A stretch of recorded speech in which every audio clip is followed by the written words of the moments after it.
అభివృద్ధి పేరిట కూల్చివేతలకు పాల్పడిన బాధ్యులపై చర్యలు తీసుకోవాలని మాజీ ఎమ్మెల్యే కోరుకంటి చందర్ డిమాండ్ చేశారు. పెద్దపల్లి జిల్లా రామగుండం కార్పొరేషన్ కార్యాలయం ఎదుట బీఆర్ఎస్ పార్టీ శ్రేణులతో కలిసి ఆందోళన చేపట్టారు.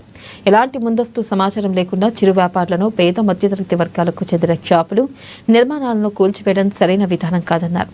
ఈ విషయంలో కూల్చివేసిన ప్రాంతంలోనే తిరిగి నిర్మాణాలు చేపట్టాలని డిమాండ్ చేస్తూ అడిషనల్ కమిషనర్ మారుతి ప్రసాద్ కు వినతిపత్రం అందించారు.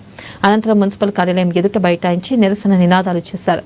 వ్యాపారులకు, పేద మధ్యతరగతి కుటుంబాలకు నష్టపరిహారం అందించాలని డిమాండ్ చేశారు. లేదంటే ఆందోళనలో తీవ్రతరం చేస్తామని హెచ్చరించారు.